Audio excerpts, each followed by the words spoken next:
welcome to episode 71 of How About Them Huskies. I'm Connor, joined by Matt and Andrew, and the Huskies are back in the Sweet 16, back in the second weekend for the second straight year. It's been a while since we've done it two straight years. I don't have the stat in front of me. Usually not usually, but the past few years we've been one and done before last year, and we hadn't made the tournament in a while before that. So nice to be back in the Sweet 16 for two consecutive years. How we got there, the Huskies defeated Northwestern 75-58 in a game that honestly wasn't even as close as that 17-point margin. We were up by 22 at halftime, led by even as many as even more than that.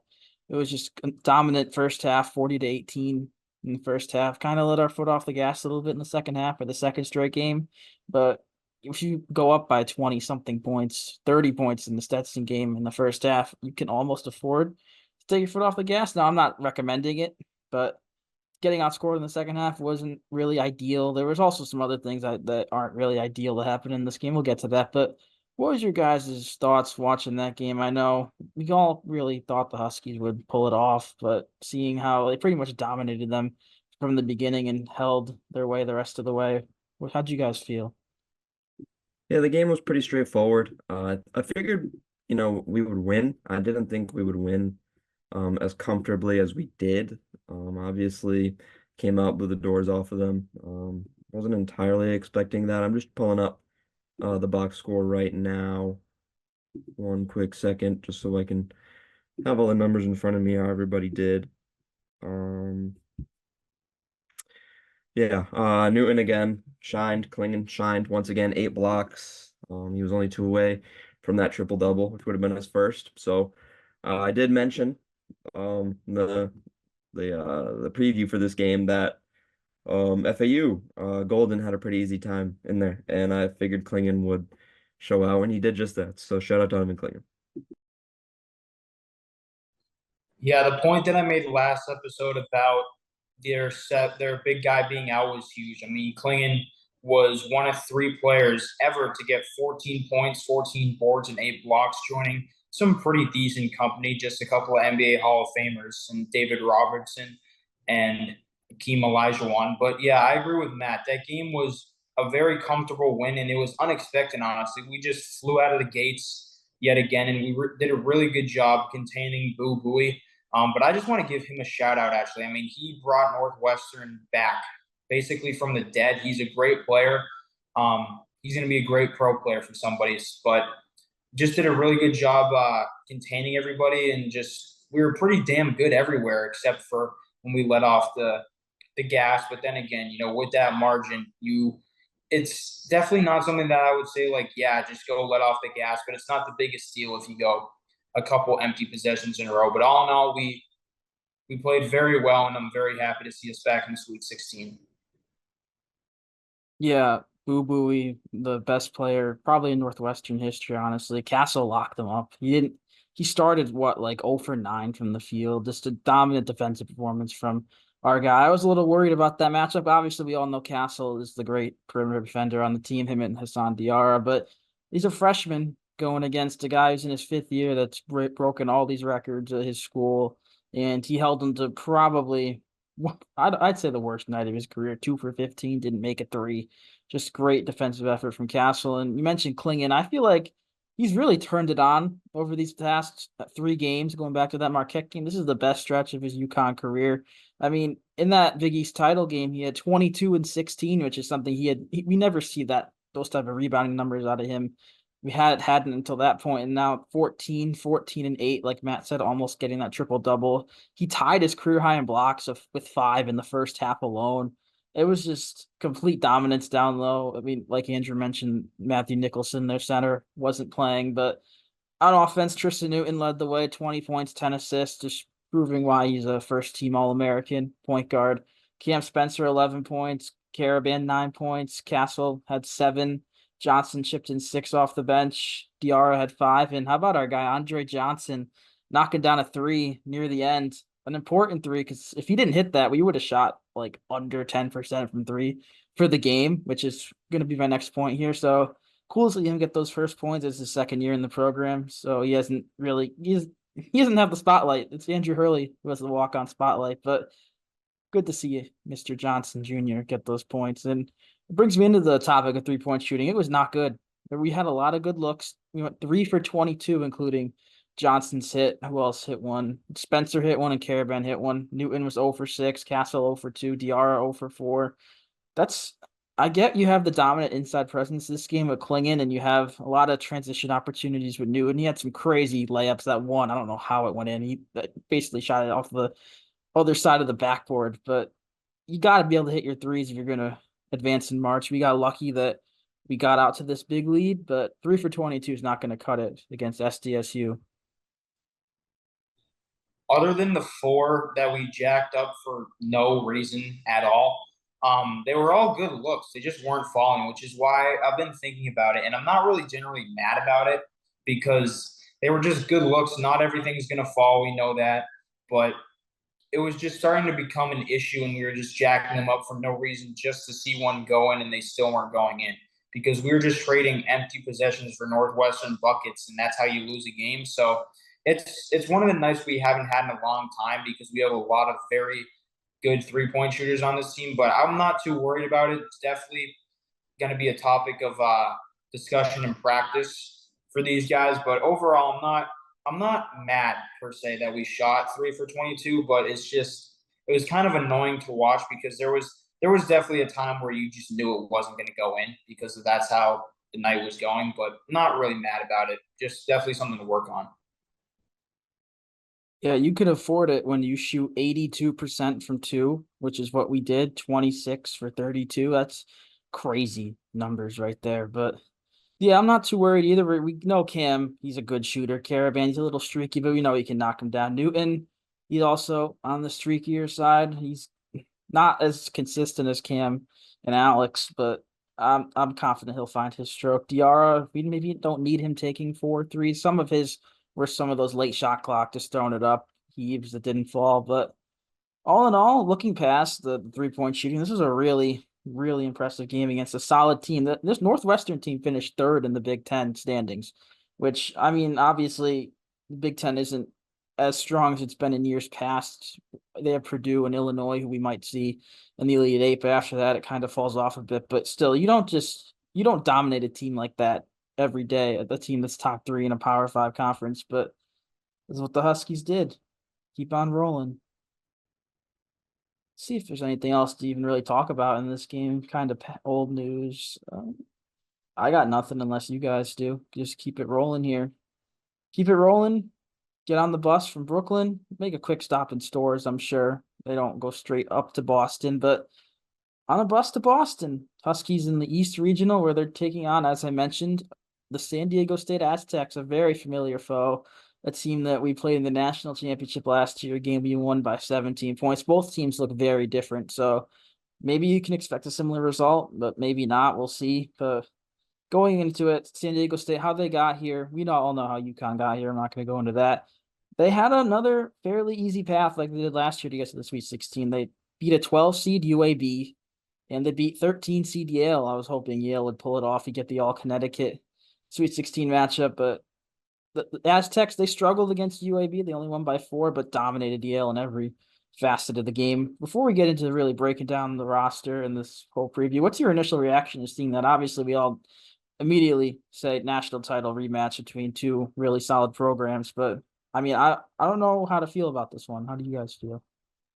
Obviously, I feel like you want to see Yale in this game too. That'd have been fun, a little cross town matchup. But I mean, you go with the hand you're dealt, and obviously coming up against the San Diego State team, which about the same as last year, maybe a little bit worse. Debatably, only one guy averaging in double figures. So I'm curious to see how we do control the D and how we go about their offense and even attack their defense. Very defensive minded team.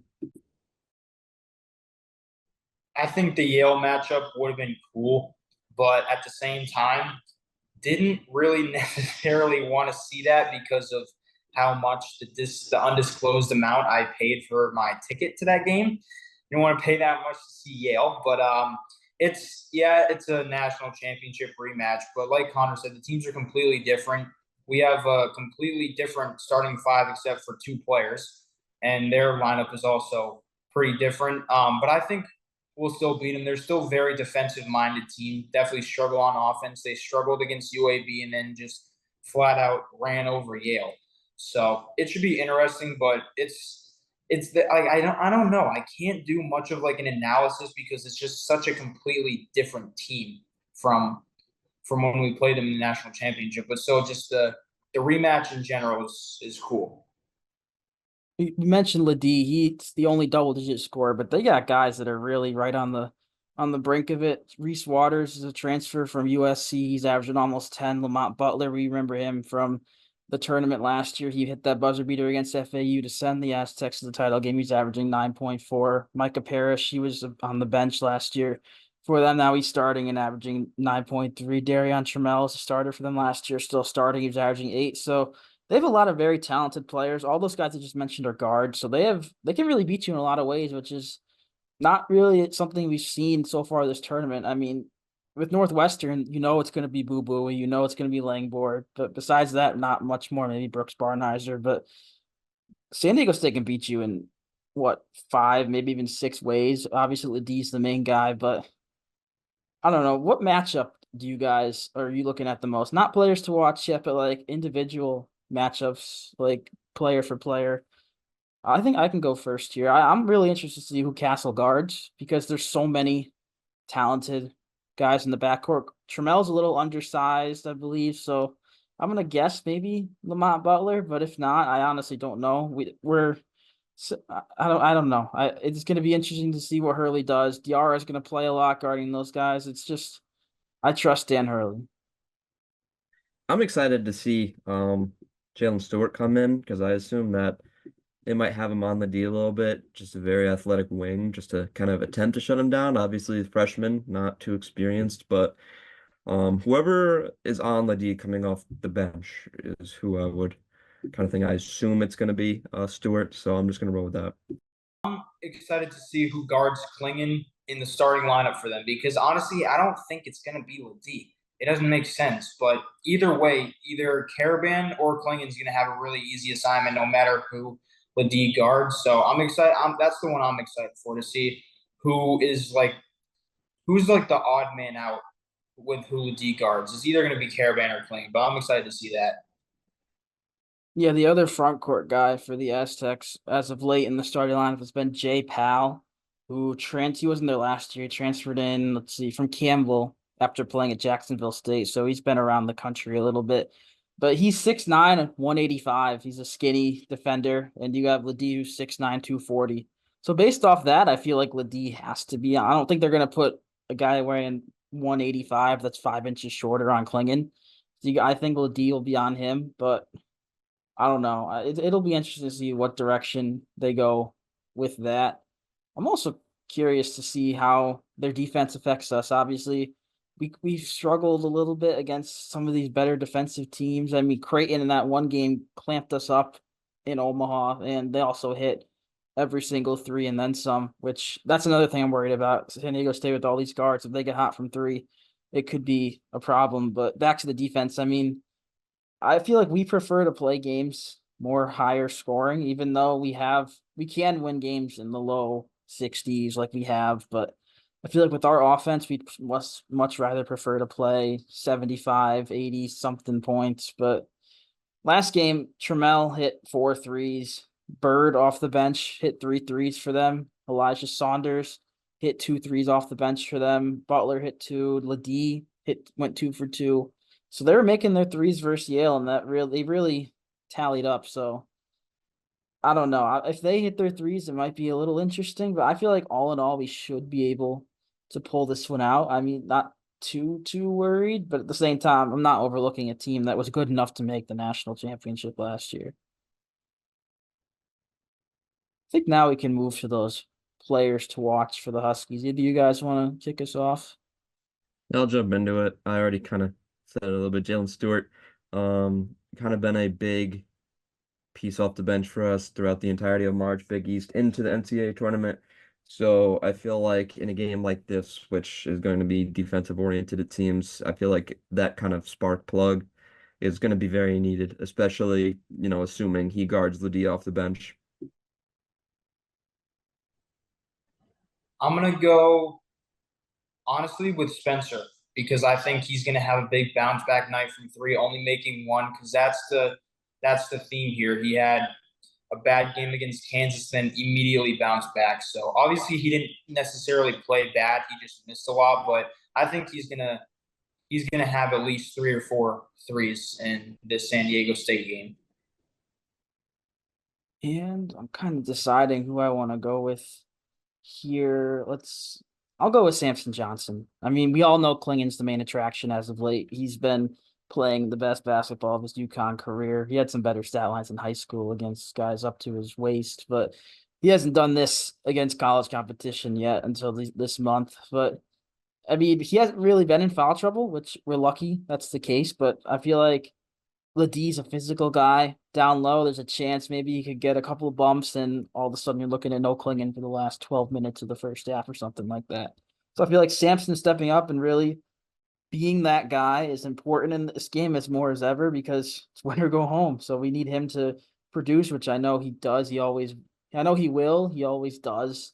It's just you got to stay out of foul trouble for both the bigs. Sampson, he's always prone for those silly fouls at least once or twice a game, but if you stay out of foul trouble, I feel like we'll be in a pretty good spot, especially down low. And we're almost done here. There's one topic that has been trending around Twitter that we want to discuss. It's really a silly topic that we shouldn't be talking about, but we are. If you guys haven't seen ESPN's Mike Greenberg, he said on one of their, I don't know what show, one of the shows that this year's UConn team would compete. I don't know if he said compete or be in. Either way, be in the NBA play-in, which is finishing between 7th and 10th in the Eastern Conference. And I want to hear what you guys have to say about that. I mean, I'll give my thoughts after. What do you guys, I mean, really? He actually said that we would make the Eastern Conference final. We would be a top two team in the East. Giannis Antetokounmpo against Alex Caravan. Are we serious, Greeny? Like I love the guy, but this argument is the stupidest thing I've ever heard. Yes, we're extremely good, but I'm gonna use the same exact point that I use in every argument with this. When people ask if the 2019 LSU team could beat the 0-16 Cleveland Browns, no, because every single player on the pro team is a pro, and not every single player on the college team is a pro. So it's just that's the stupidest argument I've ever heard. Maybe win a couple games in an 82 game season just because we'll have good nights, but to say that we would be a top two team in the East is just completely foolish. I think we could win a few games if we get thrown into the NBA. We're nowhere near the play-in, obviously. I mean the team at the towards the bottom of the East, there are a bunch of teams, the Brooklyn Nets, the Charlotte Hornets, Chicago Bulls. These teams aren't good. They're not that good. They're in the play-in, they're fighting for a play-in spot, but they're way ahead of us. I mean, even on the Chicago Bulls, let's say for example, their backup center Andre Drummond is still, if he were to be in college today, that would be absolutely insane. I think we could take games against, maybe like the worst teams in the league, maybe a couple of them, 5 to 10 maybe, but overall we have pros, but we don't have seasoned pros, seasoned vets, and obviously our entire lineup is not pros. Yeah, I agree. I don't think there's a world where Dan Hurley coaches 82 games and doesn't win a single one of them. But will he win two? I don't know. But yeah, I agree with that point about the pros. I mean, you have some solid players like Castle, Klingon. They're going to play in the NBA next year. Caravan will get there. Maybe even Cam and Tristan, the way they've been really coming on this year. Look at our bench. We're not trying to talk down here, but we have a point guard who's 6'3" that doesn't have much of a three ball, a guy that can only catch lobs, and a couple of raw freshmen. You're telling me they're going to go up against even the worst teams in the league have benches would blow our bench out of the water. Not, like I said, not dissing our bench or anything, but it's just that's a very silly take, and I hate that. It's just there's nothing positive that can come out of him arguing that. I mean, we're never gonna know if it's true. We all know what would happen if it really happened, but it's just a stupid. It's all stupid. I hate it's happening to us. I mean, it's kind of funny to see if you're like Andrew, you mentioned LSU versus the Browns. Like, I don't have a dog in the fight there, so why not? But seeing all these people are kind of like not trashing UConn, like saying they're not good. It's just there's no reason to even start that argument. Yeah, I mean, I've talked about Andre Drummond before, but I just pulled up the Wizards roster. And usually towards the ends of their benches and on their benches are 4-year college players who aren't the best starters. For example, Corey Kispert is on the bench. He plays around 10 minutes. Marvin Bagley plays bench minutes. Johnny Davis, Jared Butler, all good college players. Isaiah Livers, a familiar face. Yeah, these guys aren't quite the best NBA quality, but I'm sure if they were, on UConn, these guys would be top tier players for us. So Yeah, you mentioned Corey Kispert was a starter for like that undefeated Gonzaga team until they lost to Baylor. I mean, it's a silly argument, but I think an even sillier argument personally. This is just I don't know if ignorance is the word, but Chandler Parsons, if you don't know who that is, he's basically a 3-and-D guy who played in the NBA for a handful of years. He was on some show as well, and he said that not a single player on our team would play for the Pistons right now, which I mean, you got to realize that 3 months from now we're gonna have probably at least three guys on NBA rosters that are currently on our team, including two potential lottery picks. That's another I like the word ignorant take. But I looked, the Pistons played last night against the Knicks, and I looked who played in that game. A couple of names I recognized. Jared Rhoden, who played for Seton Hall for a handful of years. He was all right at Seton Hall. He played 22 minutes or something against the Knicks. And then Buddy Boeheim, who, I mean, come on. You're telling me that Stephon Castle wouldn't play over Buddy Boeheim right now on the Detroit Pistons? Maybe he wouldn't. I haven't watched Buddy since he left Syracuse. I haven't watched the Pistons all year, but I don't know. I just it's a bunch of silly takes piling up, and it's almost not a distraction because I'm sure the team doesn't see this or care, but it's just causing. I don't know. I'll leave it at that. I don't know. yeah, and one of the sorry, Andrew, I didn't know who it went first. I just quick little point. One of the Pistons' biggest projects right now is point guard Marcus Sasser, who was very good at Houston. But in my honest opinion, Stephon Castle, the ceiling is higher. He's a better player. It will be a better player than Marcus Sasser. So just keep that in thought. One of them is probably going to end up on the damn Pistons because of how terrible they are. I'd love to see that, honestly. I don't want to see it, but I would like to see Castle on the Pistons just because I think he would go right into play, and then Chandler Parsons can just eat that take. But it's so stupid because, like Connor said, now we're a great team, and now it's just bringing negativity to us for absolutely no reason. It's like the people with like Caitlin Clark could start on or play on an NBA team. No, she couldn't. It's just stupid arguments that don't need to be started by stupid media people. And I'm sounding really negative right now, but it just pisses me off. But both of those statements are just so wrong, it's not even funny.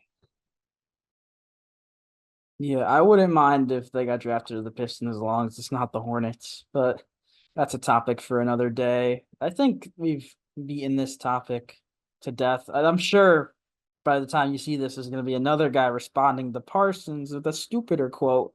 That's just how the media works these days. But until then, that'll do it for us here for episode 71, previewing the Sweet 16 with San Diego State, the title rematch from last year. Hopefully, our next episode will be previewing the game against either Iowa State or Illinois. Both of those teams very talented. It'd be a tough game either way. So I don't know who you really want to root for there, but hopefully we're previewing that game and not talking about where it went wrong and San Diego State getting their revenge. But we're gonna be optimistic here. We're gonna be previewing the Elite Eight in our next episode. But yeah, until then, thanks for watching and stay tuned.